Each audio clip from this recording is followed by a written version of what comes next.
Welcome to the Philos Project podcast. I'm your host, Dominique Hoffman. This is a new weekly news podcast bringing you headlines from the East for a Christian audience in the West. I'm joined today with my boss, the founder and executive director of the Philos Project and host of The Deep Map here at Philos, Robert Nicholson. Welcome, Robert. Thank you, Dominique. It's great to be here. Glad to see this initiated. This is exciting. For those of you who tuned into season 3 of The Deep Map, I was honored to co-host with Robert. And for this season, I'll be here on the Philos Project podcast, where we'll bring you news from the region and help you digest and think about some of these headlines and how they impact our lives here in the West and how you should think about it as a Christian. So news at the top of the week, Robert, I'm sure you've seen there's been a lot coming out of the region. Iran has been quite antagonistic over the last few weeks. And I wanted to take a second to honor the 3 U.S. service members who were killed in a drone attack by Iranian-backed militants in Jordan. And this comes on the heels of Iran missiling Syria, Pakistan, and Iraq the week before. So we're seeing Iran escalate in their provocations in the region. And of course, there's also the Houthis, an Iranian proxy in the Red Sea, targeting U.S. cargo vessels and continuing escalations there. And we've seen language emerging over the last few weeks, the Houthis saying they're at war with the U.S. And so over this next week and next week, we can even talk about the United States' response to this. But Robert, what I want to get your take on is the ICJ's provisional ruling that came out last Friday. And over the weekend, there's been more developments in that story. Israel released a dossier or a report indicating that 190 UNRWA agency staff members were involved with Hamas and some even participating in the massacre. UNRWA is the United Nations Palestinian Refugee Agency, for those of you who might not know. And in light of what came out in this report, 9 countries, including the United States, Great Britain, Switzerland, Finland, Italy, Germany, Canada, have withheld funding for UNRWA. So, Robert, I want to get kind of your take on what happened this Friday. Was it a win for Israel? How should our audience interpret what happened and what the ruling means moving forward? I think it was a partial win and a partial loss. Before I explain that, let me take a step back. This, what is this ICJ, this International Court of Justice? The International Court of Justice is one of the oldest international institutions in the world. It was founded as the Permanent Court of International Justice shortly after World War I. The idea, after what was then the bloodiest war in history, was that these international disputes, these disputes between states, oftentimes can be settled rationally by smart people sitting and objectively deciding cases behind the bench. That was the beginning of what after World War II became the International Court of Justice. It sits in The Hague. Every member of the United Nations, every state, is party to the International Court of Justice, and states have the ability to bring cases that would then be decided by a 15-judge panel. South Africa brought this case, believing that Israel is not, in fact, waging a war of self-defense, but is, in fact, engaging in genocide, and asked the court to recognize that a genocide was being perpetrated, and asked the court, furthermore, to demand that Israel stop the war, that Israel declare a ceasefire. The result was not at all what South Africa intended. The opinion, if you read it, it's actually not excessively long, calls on Israel to abide by international law, right? And all of the provisions of international law that you can imagine are enumerated there, right? Protecting civilian lives, being proportional in the response, protecting civilian infrastructure, et cetera, et cetera. There was a lot of finger wagging and a lot of threatening, but there was not a recognition of a genocide in Gaza, nor, importantly, was there a demand from the International Court of Justice that Israel stop the war.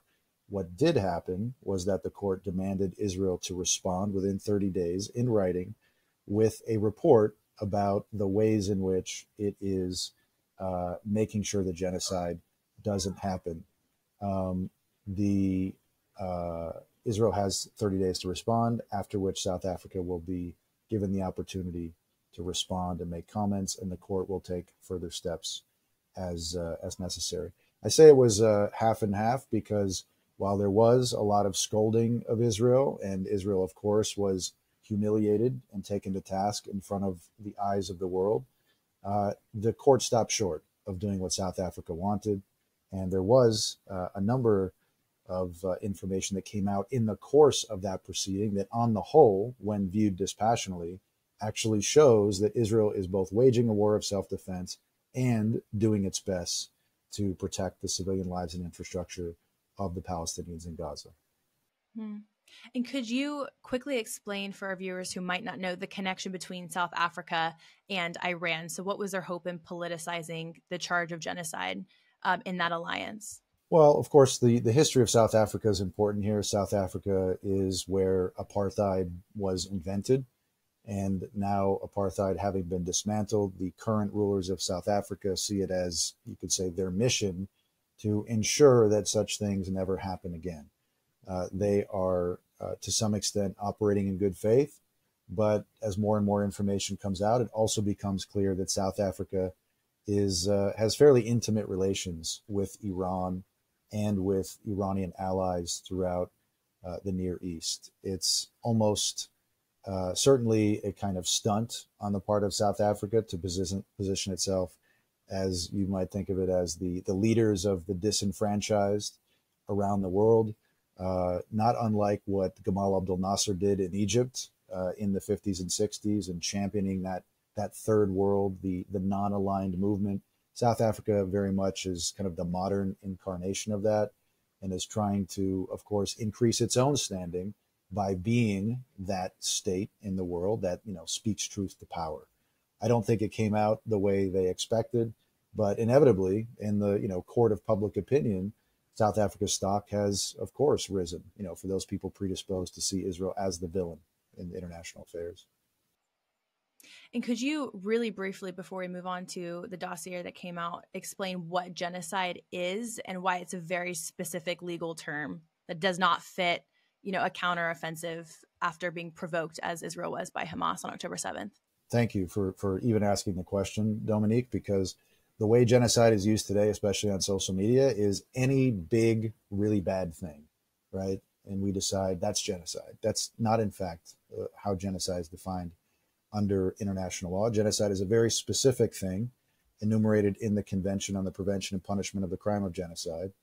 And Article 2 of that convention defines genocide as any of the following acts committed with intent to destroy, in whole or in part, any national, ethnic, racial, or religious group, including things like killing members of the group, causing serious harm, deliberately inflicting the kind of conditions under which a physical destruction in whole or in part becomes possible, et cetera, et cetera.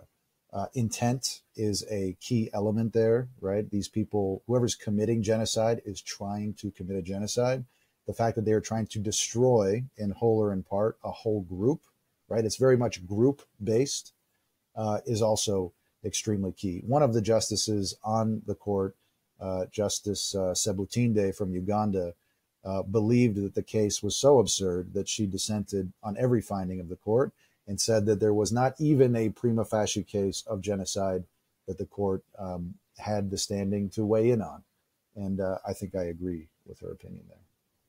And this leads to kind of just this bias within the UN. So I just wanted to get some of your thoughts on that as well, because I know South Africa glazed over what happened on October 7th, but I was encouraged that, in the reading of the ruling, they actually brought up what happened on October 7th in the opening statement. So what did South Africa get wrong in their opening statement, and why, are they trying to weaponize this charge of genocide when Hamas actually is the one with these very clearly stated genocidal aims? How does that speak to this culture that's very pro-Hamas?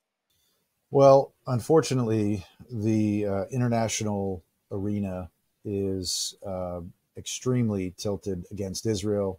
This is evidenced in any vote at the United Nations General Assembly where Israel is on the docket, which it is often, even though states like North Korea, Syria, and Iran are completely forgotten about. In almost every vote, you see a block of states, the majority, by the way, who vote against Israel. Of course, these states have very little to do with Israel, often are located many thousands of miles from Israel, but for political reasons, they decide that Israel is the villain in the story of mankind. It's very important to note that much of the feeling that undergirds this is driven or is based on the sense that Israel is a proxy of the West, that the West is an imperial colonizing power, which of course it has been historically and often had a footprint in many of the same countries that are now voting against Israel. And the math in the minds of the people making these decisions equates the West with imperialism, Israel with the West, therefore Israel is imperial, and everything Israel does is ipso facto a imperialism or colonialism, genocide, or something else. And of course, these people move in packs, these countries move in packs, and because they're smaller and they feel like the West and Israel are stronger, there is a sense that they need to show solidarity with each other in taking a stand against the more powerful powers. Mm-hmm.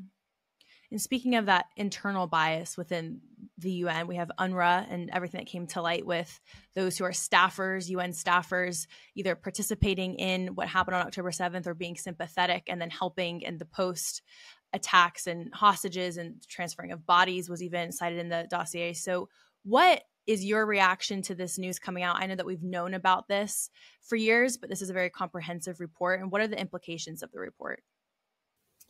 Well, the United Nations is like a house all eaten through with termites, right? There are some rooms in the house that are actually still intact. There may even be some great people living in the house, but the house itself is actually dangerous to everybody who comes near it. And UNRWA, being an arm of the United Nations, is the most termite-ridden part of the organization, right? This is the worst kept secret in the region, the idea that Hamas has penetrated the United Nations Relief and Works Agency, which was set up expressly for the purpose of helping Palestinian refugees. Many people don't know that all the refugees in all the world are handled by the UNHCR, a very different institution, but that this one group, the Palestinians, victims of Israel, are given an entire organization just for them. That organization has been infiltrated for decades. What's beautiful about the findings that have come out that Israel is now publishing, that UN Watch, another nonprofit organization, has been publishing as well, is that we now have evidence, very clear, hard evidence, that many, if not most, of the employees and contractors associated with UNRWA are in fact either on the Hamas payroll or are very much sympathetic with Hamas's charter, which of course calls for the elimination of Israel and everybody in it. This is great because now it becomes concrete. The hypocrisy of this institution is aired before the eyes of the world. And my hope is that there are enough people out there with enough sense to look at these facts and say, wow, okay, I was skeptical, but I'm looking at it with my own eyes, and now I'm a believer. This institution has to go. It's my view that Palestinian refugees should be handled by the same institution that handles all other refugees, which is the UNHCR. Mm-hmm. I absolutely agree. And it's encouraging to see that those 9 countries did, withdraw funding in response to what happened this week. And it all happened over the weekend. So it was also a very quick response. So it is encouraging to see that coming from policy leaders here in the West. Well, Robert, this has been very enlightening, and I appreciate all of your expert opinion and insights. What should our audience continue to look for in this story specifically? I think the audience should be prepared for what might be, what should be, I think, a paradigm shift in the way the United Nations engages with the Israel issue. The fact that UNRWA did fire those people who have been proven to be connected to Hamas tells me that there are still some people in this termite-ridden house who do want to get it fixed. The fact that the UN Secretary General has recently made some smart and accurate statements about what Hamas has done, the need to unilaterally return Israeli hostages, may mean that the release of this dossier and all this other information is going to force a change inside this institution. I'm not optimistic, but I do think that the world cannot engage with Israel the same as it did on October 6th, right? Things have changed. Too much is known now. There will be a change one way or the other. My hope is for the better. Mm-hmm. Well, I hope so too. And we'll continue to follow if there's any developments down the road in this story and this narrative. Robert, what are you working on, and where can the audience find your Twitter and follow all of your kind of opinions as these narratives develop in the region? Well, of course, I ask everyone, if you want to follow me, follow Philos. And if you're listening to this podcast, you probably are, but we're on all your favorite social media channels. We have a lot of content that we're pumping out these days on the war. Please follow all of that. And there are also some new educational offerings that we'll be putting online here soon. If you want to follow me personally, I'm on Twitter/X at RW_Nicholson_. I put most of my stuff there. I'm also working on a book and a number of essays. So stand by. A lot more coming. I'm excited. Also, shameless plug, Robert's now on Instagram too. You can't forget your Instagram handle. Well, awesome, Robert. This was amazing, and I'm so excited we got to, launch the pilot episode together. And you can follow the Philos Project podcast on Spotify and Apple Podcasts, and I will see you next week. Thank you.